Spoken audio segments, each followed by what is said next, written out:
Parashá número 18, Mishpatim, que significa ordenanzas, estatutos, sentencias. La encontramos en Éxodo Shemot, capítulo 21, versículo 1 al capítulo 24, versículo 18. Primera aliyá. Shemot, capítulo 21, versículo 1 al 19. Estas son las ordenanzas que tú pondrás delante de ellos. La palabra hebrea que ha sido traducida como ordenanzas es mishpatim. En la Torá aparecen varias palabras que hablan de los mandamientos que el Eterno ha dado a su pueblo. Las 5 palabras más comunes son 1. Torá. En plural, Torot, que significa instrucción, norma, ley, y viene de la raíz yará, que significa señalar. Hace referencia a varias cosas y estas son las más importantes. Una instrucción cualquiera. Proverbios, Mishle, capítulo 3, versículo 1. Hijo mío, no te olvides de mi instrucción. La Torá. Una instrucción específica en cuanto a un asunto específico. Por ejemplo, la instrucción de cada sacrificio. Levítico, Vaikra, capítulo 6, versículo 9. Capítulo 6, versículo 2 del libro de Hebreos. Esta es la instrucción, Torá, del holocausto. Levítico, Vaikra, capítulo 7, versículo 11. Esta es la instrucción del sacrificio de la ofrenda de paz. Romanos, Romillín, capítulo 7, versículo 2. La ley en cuanto al marido. La instrucción general entregada al pueblo de Israel, la Torá de Moshe, los 5 libros de Moshe, el Humash, Pentateuco, la ley, Deuteronomio de Barín, capítulo 32, versículo 26. Este libro de la ley, Josué, Yahoshua, capítulo 1, versículos 7 y 8. La ley que Moshe te mandó. Este libro de la ley, Mateo, Matillá, capítulo 5, versículo 17. La ley. Lucas, Hilel, capítulo 24, versículo 44. La ley de Moshe. Toda la escritura hebrea inspirada divinamente. El Tanakh, un acrónimo para Torá, instrucción. Neviim, profetas, Ketuvim, escrituras. Juan, Johanán, capítulo 12, versículo 34. Hemos oído en la ley que el Mesías permanecerá para siempre. Isaías, capítulo 9, versículo 7. Juan, Johanán, capítulo 10, versículo 34. Aquí Yeshua cita el Salmo 82. Yeshua les respondió, no está escrito en vuestra ley. Yo dije, sois Dios. 2. Mitzvah. En plural, mitzvot, mandamientos. Término general para todo tipo de mandamientos. Viene de la raíz tzavá, que significa ordenar, encomendar, encargar, mandar. 3. Mishpat. En plural, mishpatim. Significa sentencia, norma, decreto, costumbre, proceso judicial, derecho, jurisdicción, y viene de la palabra raíz shafat, que significa juzgar, hacer justicia, gobernar. El sustantivo es shofet, que significa juez. 4. Jok. En plural, jukim. Significa límite, tarea, porción, obligación, mandato. Viene de la raíz hakak, que significa grabar, determinar, mandar. Esta palabra aparece también de forma femenina como juká y el plural es jukot. 5. Edá, en plural edot, significa prueba, testimonio. La relación entre estas 5 palabras puede ser ilustrada de la siguiente manera. La Torá es la instrucción general que fue dada desde el cielo por medio de Moshe. Los mitzvot son todos los 613 mandamientos que hay en la Torá de Moshe. Existen 3 diferentes tipos de mitzvot de estos 613. Mishpatim, Jukim y Edot. Los mishpatim son los mandamientos de carácter social que regulan todo tipo de relaciones sociales dentro de Israel. Los jukim son mandamientos que son difíciles de entender por carecer de explicación lógica. Los edot son mandamientos acerca de ciertas marcas distintivas para el pueblo de Israel. Por ejemplo, la mezuzá, los tzitziyot, los tefilim. Deuteronomio de Barín, capítulo 4, versículo 44 y 45. Esta es pues la ley que Moshe puso delante de los hijos de Israel. Estos son los testimonios, edot, los estatutos, jukim, y las ordenanzas, mishpatim, que Moshe dio a los hijos de Israel cuando salieron de Egipto. En el texto que estamos estudiando, encontramos la palabra mishpatim, que son las leyes sociales que rigen la sociedad de Israel. Ya se habían entregado las 10 palabras de forma audible desde el monte Sinai. Estas 10 palabras son el resumen de todos los 613 mandamientos que iban a ser entregados al pueblo de Israel. Así que estos mishpatim, leyes sociales, están relacionadas con lo que está escrito al final del capítulo 20. Esta parashá contiene más de 50 mandamientos que son de carácter social, exceptuando algunos pocos. Después de haber recibido todas estas leyes, Moshe escribió un rollo llamado el Libro del Pacto. Éxodo, capítulo 24, versículo 7. Los sabios discuten acerca de cuál fue el contenido de este libro. Si incluía todo desde el relato de la creación del universo en Génesis, Bereshit, capítulo 1, versículo 1 en adelante, o si empezó desde algún otro lugar. Dice Rashi, allí estaba escrito todo desde la creación hasta la entrega de la Torá. Éxodo, Shemot, capítulo 21, versículo 2. Si compras un siervo hebreo, te servirá 6 años, pero al 7º saldrá libre sin pagar nada. En el idioma hebreo no hay diferencia entre esclavo y siervo. Los hijos de Israel fueron esclavos de Mitzrayim, en el sentido de que no tenían el derecho ni la libertad para dirigir sus propias vidas. Un esclavo es propiedad de otra persona.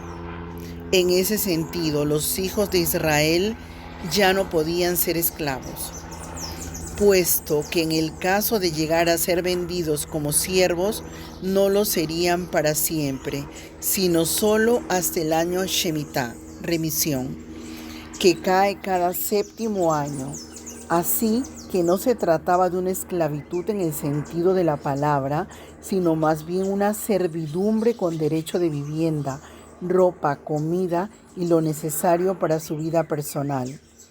Pero nada más, a cambio de un servicio de 24 horas al día. Ahora, Si el siervo no deseaba ser libre en el año de remisión, era marcado en el lóbulo de su oreja como una señal, y así serviría en la casa de su amo hasta el año de jubileo, Yobel, que caía cada 49 años. De esta manera, un siervo hebreo nunca llegaría a ser propiedad absoluta de otra persona. Era diferente la situación de los siervos adquiridos de las otras naciones, y especialmente de los sobrevivientes de las naciones que no fueron exterminados durante la conquista. Ellos no podían ser liberados ni en el año de Shemitá ni en el año de jubileo Yobel. En ese sentido, se podía hablar de esclavitud porque fueron propiedad de sus dueños, igual que un objeto o un animal. Shemot capítulo 21, versículo 21. Sin embargo, tenemos que entender que el concepto de siervo o esclavo en la sociedad hebrea es muy diferente al concepto de esclavitud que se vivió en la Edad Media, especialmente con las ventas de los esclavos de África para América. En esta parashá vemos cómo un esclavo en la sociedad hebrea tenía que ser tratado con respeto y tenía sus derechos legales a diferencia de los esclavos de los gentiles. El versículo 5 de Shemot capítulo 21 muestra que un siervo hebreo podía tener el deseo de seguir siendo propiedad parcial de otro, porque le beneficiaba en lugar de querer ser libre. Esto nos muestra cómo fue tratado un siervo hebreo y un esclavo en la sociedad israelita. Como siervo no tenía la responsabilidad de su propio sostén económico y para algunas personas era preferible, antes de tener que buscarse la vida, para él era una situación cómoda. La única manera para que un hombre hebreo pudiera ser vendido como siervo era si había robado algo y no tenía con qué pagar para restituir el robo. Entonces el tribunal Beit Din tenía la obligación de venderle como siervo por el valor de su robo. Shemot capítulo 22, versículo 3. Este mandamiento no aplicaba a las mujeres. Shemot capítulo 21, versículo 3. Si entró solo, saldrá solo. Si tenía mujer, entonces su mujer saldrá con él. Se refiere a una mujer hebrea. El amo se hace responsable incluso para sostener a la esposa durante el tiempo de su servidumbre. Capítulo 21, versículo 4. Si su amo le da mujer y ella le da a luz hijos o hijas, la mujer y sus hijos serán de su amo y él saldrá solo. Aquí se refiere a una mujer no hebrea que el amo le entrega con el fin de obtener hijos esclavos que se queden con él después de la liberación del siervo hebreo. Capítulo 21, versículo 5. Pero si el siervo insiste diciendo: amo a mi señor, a mi mujer y a mis hijos, no saldré libre. El pueblo hebreo fue sacado de Mitzrayim para ser libre. Esta decisión va en contra de la perfecta voluntad del Eterno. Por eso fue marcado en la oreja. Capítulo 21, versículo 6. Entonces su amo lo traerá a los jueces, Elohim, y lo traerá a la puerta o al quicial, y su amo le horadará la oreja con una lesna, y él le servirá para siempre. La palabra Elohim significa en este contexto jueces. La expresión para siempre en hebreo leolam significa en este caso hasta el año de jubileo. Capítulo 21, versículo 7. Y si alguno vende a su hija por sierva, ella no saldrá libre como salen los siervos. Si una familia hebrea llega a ser muy pobre, podrá vender una hija como sierva antes de que tenga 12 años, con el propósito de que luego se case con el amo o con el hijo del amo. Esto la ayudaría en su difícil situación. No saldría libre como salen los siervos. No significa que no pueda salir en el año sabático. Deuteronomio de Barín, capítulo 15, versículo 12. Si un hermano tuyo, hebreo o hebrea, te es vendido, te servirá por 6 años, pero el 7º año lo pondrás en libertad. Esto significa, según Rashi, si un siervo hebreo o una sierva hebrea pierde un diente o un ojo, no podrá ser libre por ello como los esclavos de las naciones. Capítulo 21, versículos 26 y 27. Un siervo hebreo o una sierva hebrea será liberado únicamente por el año Shemitah o por ser redimido. Es decir, que alguien pague un precio de rescate para que ya no tenga que servir hasta el año Shemitah o el año de jubileo. Si el amo de la sierva hebrea no quiere casarse con ella según la intención inicial, o si el hijo no quiere casarse con ella, no podrá ser vendida a otro. Shemot, capítulo 21, versículo 10. Si toma para sí otra mujer, no disminuirá a la primera su alimento, ni su ropa, ni sus derechos conyugales. Estas 3 cosas son las que un esposo está obligado a entregar a su esposa. Éxodo, capítulo 21, versículo 11. Y si no hace por ella estas 3 cosas, entonces ella saldrá libre sin pagar dinero. Según Rashi, las 3 cosas son destinarla para sí. Versículo 8. Destinarla como esposa para su hijo. Versículo 9. O reducirle del monto de su rescate, con lo cual ella hubiera salido libre. Versículo 8. Si el amo no hace una de estas 3 cosas por ella, ella tendrá que salir libre sin que se pague un dinero de rescate por ella. Shemot, capítulo 21, versículo 12. El que hiera de muerte a otro, ciertamente morirá. Las leyes sociales dictan sentencias por hechos concretos.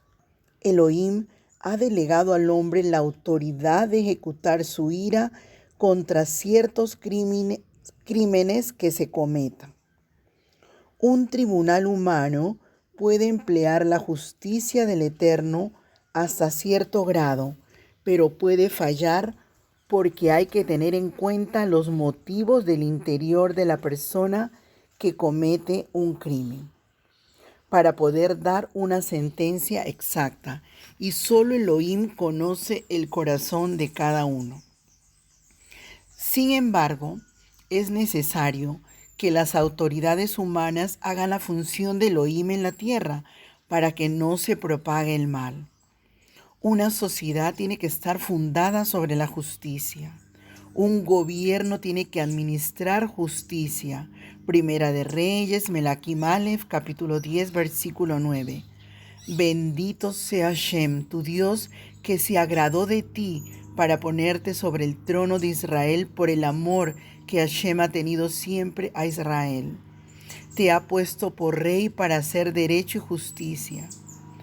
Proverbio, Mishle, capítulo 16, versículo 12. Es abominación para los reyes cometer iniquidad, porque el trono se afianza en la justicia. Y Salmo, Teil, capítulo 9, versículo 4. Te sientas en el trono juzgando con justicia. El fundamento del trono del Eterno es, en primer lugar, la justicia, no la misericordia. Salmo, Teil, capítulo 97, versículo 2. Nubes y densas tinieblas le rodean. Justicia y derecho son el fundamento de su trono. La justicia del Eterno es la base para su gobierno, no su misericordia. En primer lugar, la base de la Torá es la justicia. Por eso todas estas leyes sociales están basadas en la justicia. Salmo Teil, capítulo 19, versículo 9. Los juicios, Mishpatim, de Hashem son verdaderos, todos ellos justos. Y Deuteronomio de Barín, capítulo 32, versículo 4. La roca. Su obra es perfecta, porque todos sus caminos son justos, Dios de fidelidad y sin injusticia, justo y recto es Él. El reinado mesiánico será establecido sobre la justicia. Isaías, Yeshayá, capítulo 9, versículo 7. El aumento de su soberanía y de la paz no tendrán fin sobre el trono de David y sobre su reino, para afianzarlo y sostenerlo con el derecho y la justicia desde entonces y para siempre. El celo de Hashem de los ejércitos hará esto. La justicia es la base de un reinado. Sin embargo, una justicia sin misericordia es desastrosa para el pecador. Si Elohim juzgara al mundo solamente con justicia, estaríamos todos exterminados desde hace tiempo. Por lo tanto, encontramos también la misericordia como ingrediente en el reinado del Eterno. Salmo Teil, capítulo 89, versículo 14. La justicia y el derecho son el fundamento de tu trono. La misericordia y la verdad van delante de ti. Proverbio, Mishle, capítulo 20, versículo 28. Lealtad y verdad guardan al rey, y por la misericordia sostienen su trono. Hebreos Ibrim, capítulo 4, versículo 16. Por tanto, acerquémonos con confianza al trono de la gracia para que recibamos misericordia y hallemos gracia para la ayuda oportuna. Isaías, Yeshayá, capítulo 16, versículo 5. Se establecerá en la misericordia un trono, y en él se sentará con fidelidad en la tienda de David un juez que busque lo justo y esté presto a la justicia. La misericordia es empleada para que el pecador tenga la oportunidad para arrepentirse de sus pecados. Romanos, Romillín, capítulo 2, versículo 4. ¿O tienes un poco las riquezas de su bondad, tolerancia y paciencia, ignorando que la bondad de Dios te guía al arrepentimiento?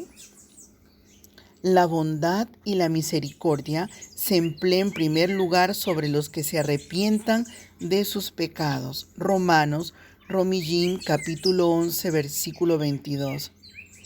Mira pues la bondad y la severidad de Dios. Severidad para con los que cayeron, pero para ti, bondad de Dios, si permaneces en su bondad. De lo contrario, también tú serás cortado. Teniendo en cuenta estos dos atributos del Eterno, su justicia y su misericordia, podremos entender cómo se debe emplear la Torá en la sociedad. La justicia es la base, pero si el hombre muestra señales de arrepentimiento o si cometió los actos malignos sin intención, tendrá que recibir misericordia. Si una sociedad no tiene la justicia como base, se hundirá por la corrupción. Proverbio Mishle, capítulo 14, versículo 34. La justicia engrandece a la nación, pero el pecado es afrenta para los pueblos. Proverbios Mishle, capítulo 16, versículo 12. Es abominación para los reyes cometer iniquidad, porque el trono se afianza en la justicia. Proverbio Mishle, capítulo 21, versículo 7. La violencia de los impíos los arrastrará, porque se niegan a obrar con justicia. Proverbio Mishle, capítulo 28, versículo 12. Cuando los justos triunfan, grande es la gloria, pero cuando los impíos se levantan, los hombres se esconden. Proverbio Mishle, capítulo 29, versículo 12. Si un gobernante presta atención a palabras mentirosas, todos sus servidores se vuelven impíos. Y Proverbio Mishle, capítulo 29, versículo 16. Cuando aumentan los impíos, aumenta la transgresión, pero los justos verán su caída. La paz es un resultado de la justicia. Hebreos Sibrim, capítulo 7, versículo 2. Cuyo nombre significa primeramente Rey de Justicia y luego también Rey de Shalem, esto es, Rey de Paz. Ahora, si solamente se emplea la justicia sin dar misericordia a los pecadores que muestran señales de arrepentimiento, la sociedad se volverá muy rígida y cruel. Pero al mismo tiempo no se puede ignorar o pervertir la justicia a la hora de dar misericordia. El que hiera de muerte a otro con intención tiene que morir. Eso es justo. El que hiera a su padre o a su madre es reo de muerte. Eso es justo. El que maldiga a su padre o a su madre merece ser apedreado. Eso es justo. Salmo Teil, capítulo 119, versículo 172. Que cante mi lengua de tu palabra, porque todos tus mandamientos son justicia. El que piense que es injusto apedrear a una persona adúltera no tiene un concepto de justicia afinado. El que piensa que un asesino no merece la pena capital no tiene una mente normal por no estar de acuerdo con la justicia de Elohim. El que piensa que un secuestrador no debe morir por su delito no conoce la justicia del que ha creado al hombre a su imagen y semejanza. Esta es la justicia de Elohim y su justicia es eterna. Salmo Teil, capítulo 119, versículo 142. Tu justicia es justicia eterna y tu ley, Torah, verdad. La misericordia es ofrecida a aquel que se arrepiente, pero el que no conoce la justicia no se puede arrepentir de corazón, porque piensa que no es tan grave lo que ha cometido. Un hombre adúltero merece la muerte. Una mujer adúltera merece la muerte. Si entienden esto y aceptan esto como justo, podrán arrepentirse y rogar que les sea dado misericordia. Y entonces se emplea la misericordia. La misericordia se emplea sobre la base de la justicia, no al revés. Primera de Timoteo Salef, capítulo 1, versículo 13. Se me mostró misericordia, porque lo hice por ignorancia en mi incredulidad.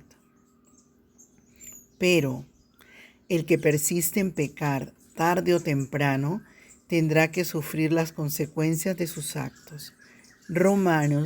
Romillín, capítulo 2, versículos 5 y 6.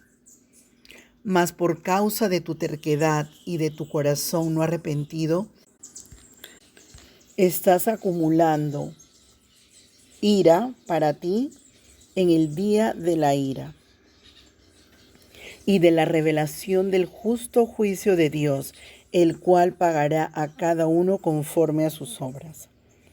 Si el gobierno de la sociedad no emplea la justicia, la sociedad se corrompe. Las autoridades también tendrán que emplear la misericordia, pero si emplean la misericordia para que el pecador siga haciendo mal, la sociedad se autodestruirá, como pasó en tiempos de Noah antes del diluvio y en Sodoma, Sedom y Gomorra, Amorá. Si la justicia no es empleada por las autoridades humanas, Elohim hará justicia. Las cosas reveladas y abiertas podrán ser juzgadas por los hombres, pero el Eterno juzgará todas las cosas secretas. Deuteronomio Devarim, capítulo 29, versículo 29. Las cosas secretas pertenecen a Hashem, nuestro Dios, mas las cosas reveladas nos pertenecen a nosotros y a nuestros hijos para siempre, a fin de que guardemos todas las palabras de esta ley. Y Romanos, Romillín, capítulo 2, versículo 16. En el día en que, según mi buena nueva, Dios juzgará los secretos de los hombres mediante el Mesías Yeshua. Por medio del Mashiach el mundo será juzgado con justicia, es decir, según las leyes justas que han sido establecidos en la Torá de Moshe. Salmo Teil, capítulo 9, versículos 7 y 8. Pero Hashem permanece para siempre, ha establecido su trono para juicio y juzgará al mundo con justicia, con equidad ejecutará juicio sobre los pueblos. Salmo Teil, capítulo 96, versículo 11 y 13. Alégrense los cielos y regocíjese la tierra, ruja el mar y cuanto contiene, gócese el campo y todo lo que en él hay. Entonces todos los árboles del bosque cantarán con gozo delante de Hashem, porque Él viene a juzgar la tierra, juzgará al mundo con justicia y a los pueblos con su fidelidad. Hechos, Masé, capítulo 17, versículo 31. Porque Él ha establecido un día en el cual juzgará al mundo en justicia, por medio de un hombre a quien ha asignado, habiendo presentado pruebas a todos los hombres al resucitarle de entre los muertos. Y Salmo Teil, capítulo 119, versículo 172. Que cante mi lengua de tu palabra, porque todos tus mandamientos son justicia. Cuando estudiamos las leyes sociales de la Torá, tenemos que aceptar que son perfectamente justas. Representan el nivel máximo de la justicia. La justicia de Elohim empleada en la sociedad humana. No siempre es posible ejecutar la perfecta justicia en la sociedad, pero estas son las líneas que el Eterno ha marcado para una sociedad sometida a su reino. La Torá oral no solamente explica cómo y cuándo emplear estas leyes, sino también cómo y cuándo hay que emplear la misericordia.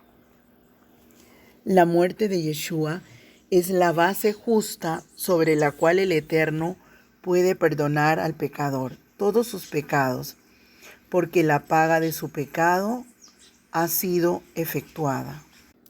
La muerte de Yeshua es la única evidencia de que el Eterno es justo cuando muestra misericordia al pecador. Romanos, Romillín, capítulo 3, versículo 25 y 26. Shemot, capítulo 21, versículo 15. El que hiera a su padre o a su madre ciertamente morirá.